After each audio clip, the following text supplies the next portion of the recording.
Late afternoon in Gaza City, Israeli warnings followed by strikes on residential buildings.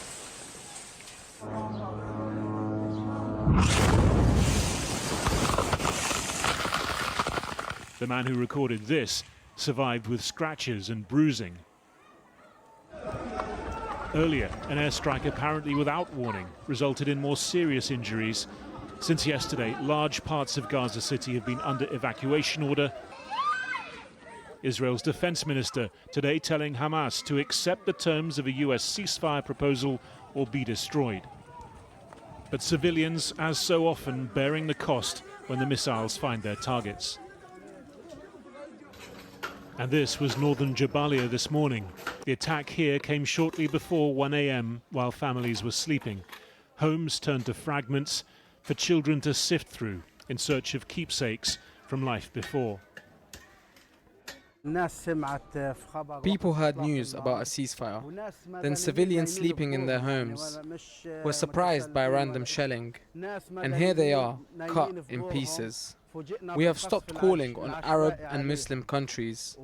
We appeal to every free person in this world. On the day the UN labelled Gaza the hungriest place on the planet, far-right Israeli protesters again tried to block aid lorries on their way in. The draft ceasefire plan would allow for a full resumption of aid using UN agencies, but Hamas has yet to accept it. Their sticking point, the lack of a guarantee that Israel would not resume fighting. Instead, a commitment from President Trump to a permanent resolution if Israel and Hamas reach an agreement through talks. There are still some quiet spaces in Gaza. Here, in her grandparents' home, 5-year-old Wad has been given a new jigsaw. But how to make sense of what has happened to her and her family this week? On Sunday night, silhouetted against flames, she managed to escape an Israeli strike on the school where she was staying. Her mother, her brothers and sisters were all killed. Her father remains in hospital, badly injured. So far, she's not the Wad we used to know. Hopefully, gradually, step by step, we'll bring her back to who she was. We bring her toys to play with so she can forget a little. We're trying to bring her back to her senses, to her memory, to reduce the anxiety. We're doing all we can to ease the stress she's carrying. The plan is to surround her with familiar, loving faces, as much engagement and distraction as possible until her father recovers. But in the background, the sound of drones. It's hard to block out the war. The memory that in their last 2 days alive, her mother and siblings didn't eat. Now she says she wants to buy flour so with her father they can make bread and eat together. What happened to Wad? Do you think surviving fire like that is insignificant? To you or to anyone else? Can't the press speak out, call on the world, on Arabs, Muslims, the EU and Israelis? This girl was pulled from the heart of the fire by God, so you'd wake up and end this war. In the meantime, Wad's extended family are trying to give her moments of joy in the midst of such profound sorrow, to start rebuilding a young life, even as the destruction all around remorselessly goes on. Well, joining me now is Nomi Bar Yaakov, a leading international lawyer and peace negotiator who was previously director of the Middle East program at the International Institute for Strategic Studies. I mean, so as a negotiator, what do you think of the way Steve Witkoff, Trump's envoy, has gone about this negotiation? Well, I think not just this negotiation, I think all negotiations he is involved with are tricky. I think you need experts in the actual subject matter to negotiate. And I think that a proposal for 60 days is inappropriate at the moment. The war needs to end. Israel needs to withdraw from Gaza, and all 58 hostages need to be returned. So having a kind of deal whereby it's sort of sounds like it may happen, it may not. I'm not sure at all that it's going to happen. But what next? You know, you need to have experts who know that unless the end game is clear in the negotiation, and the end game has to be 2 states, a Palestinian sovereign state and an Israeli sovereign state, we're not going to get anywhere. Well, that is clearly not stated anywhere, and the United States is not clear about what the end position is, other than a Trump Riviera And that's the problem. in Gaza, and that is a big problem in terms of how you approach whether you should go along with this. I mean, does America feel like an honest broker?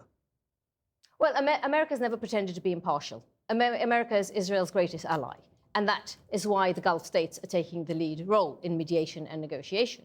And there is an Arab plan led by Saudi Arabia and Egypt, and that plan is to transfer authority from Hamas in Gaza to a technocratic Palestinian government that will be agreed upon between all the Palestinian factions, and thereafter to rebuild the Gaza Strip without relocating one single Palestinian. That plan is on the table, and that is the only plan that will lead to a sustainable solution, to a sustainable peace ultimately.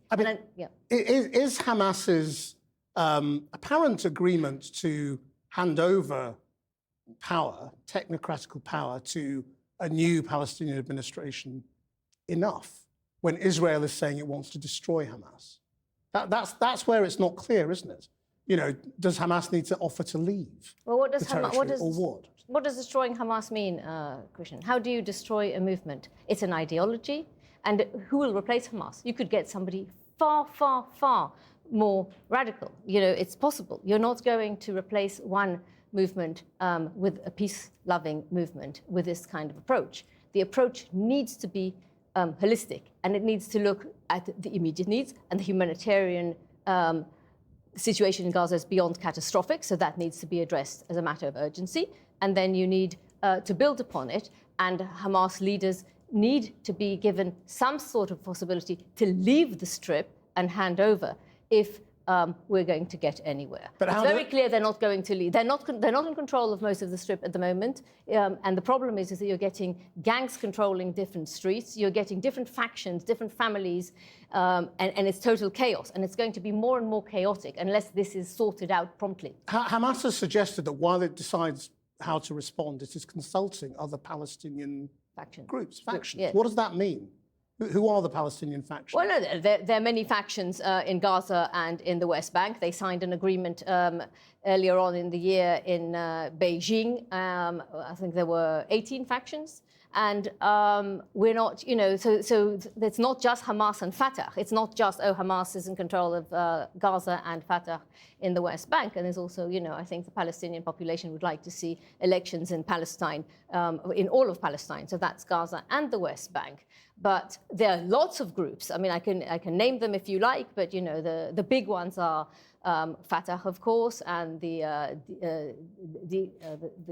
PFLP and the Palestinian Islamic Jihad. They're the ones that are the known ones. But there are plenty of other splinter groups that are holding hostages, for example. And so it's not, there are around 18 groups officially and many more if you want to look at it unofficially. And the danger is we are going to move towards a totally chaotic situation where there is no control whatsoever unless there is an orderly transfer, which has to be part of the ceasefire move forward. Nomi Bar-Yaakov, thank you very much indeed. Well, joining me now is Hussam Zomlot, head of the Palestinian mission to the UK, who was born in Gaza. Ambassador, thank you for joining us. Does the Palestinian Authority want Hamas to take this deal?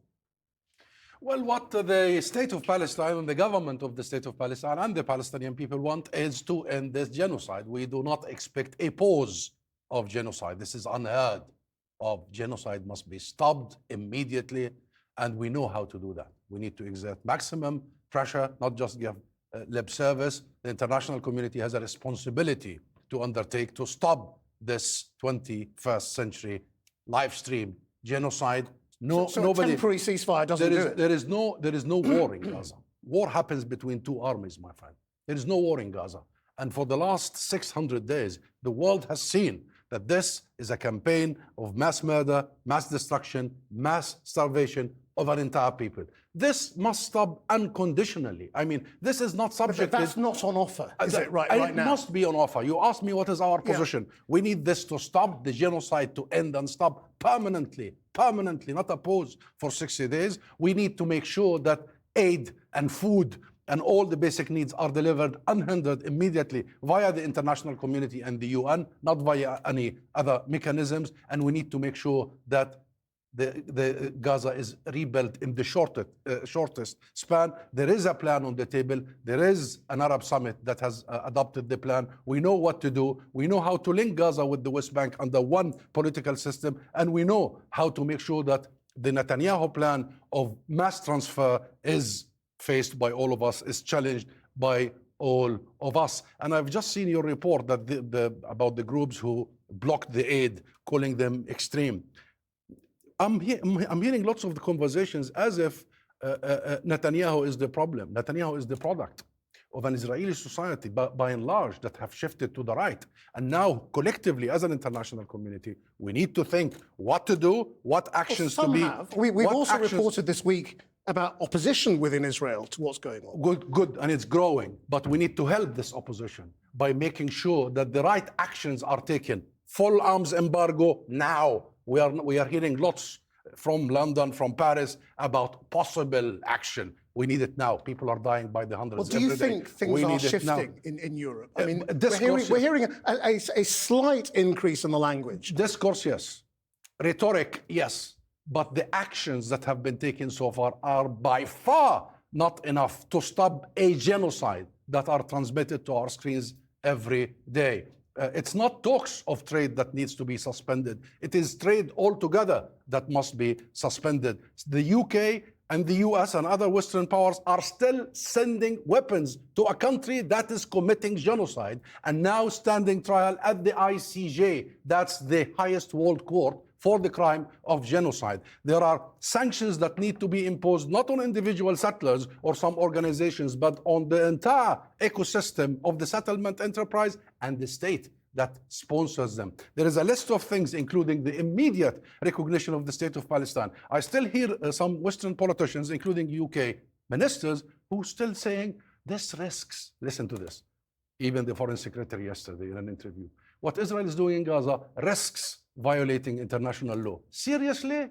Seriously? We are still using this language and we are still giving lip service? It is the responsibility of contracting parties of international system to take immediate, tangible steps to stop this genocide. And when every Israeli minister or ambassador says this could stop tomorrow, hand over the hostages, do you believe that? If Netanyahu and Israel really wanted the hostages, they would have been home by now. There was an agreement, a US proposed they're being held by Hamas. Ceasefire in January that would have seen all hostages home by now. And we always said there are hostages in the Israeli... But that leaves Hamas in place, doesn't it? You know? There are thousands of Palestinian hostages taken by the Israeli oppressive regime. There are 3,600 Palestinians now in Israeli jail that are held without trial, without charge. They are hostages. Do you agree with our previous so yes, we need to who says, you know, Hamas need to be given a way to leave? You know, is the logical conclusion of Hamas handing over power that they are no longer there in Gaza, that they are somewhere else? What needs to leave? Or can they stay? What needs? Because if they stay, then won't they have influence? We have agreed, it's a consensus, that no political faction in Palestine will have any role in governance. Fatah, Hamas, anybody. What will they be doing? Whatever they will be doing, Gaza and the West Bank will be under one united government. That government will be answered to the legitimate representation of Palestine. And do you believe, honestly, that those senior Hamas commanders the unity of the can Palestinians stay in Gaza and not wield power? What needs to leave is the Israeli occupation. It is the soldiers. It is the boots. It is all this military might that is committing mass slaughter as we speak now in Palestine. And this is not just the story of the last 600 days. But just answer that question. The last 600 days have been very well reported. That those people who are military commanders and political leaders can stay in a very small place and not wield effective influence and power. Well, Israel claims every single day that they have killed 30,000. And their estimates of Hamas military and members. So their estimates before, that was the total number of Hamas. What Israel has been doing, and we have warned you, remember, and the world from the beginning, they are targeting the Palestinian people. We want that to stop. This isn't about Hamas. This has been the case for 77 years. An Israeli relentless, relentless campaign to ethnically cleanse Palestine of its inhabitants, to replace the Palestinian people. And you're talking about the West Bank. See what is happening in the West, I'm sorry, you're talking about Gaza. See what is happening in the West Bank. See what Ben Gvir did in Jerusalem, in Al-Aqsa Mosque only a few hours ago. You will know that this isn't about Gaza only. This isn't about Hamas only. This is about an ideology that is 77 years old, that seeks one thing. It seeks the annihilation, extermination, replacement of the Palestinian people. And that's why I started by saying we need not to focus only on Netanyahu. We need to focus on how do we bring Israel to an international vision where we can finally uproot the root cause of this and achieve peace. Thank you very much indeed for coming in.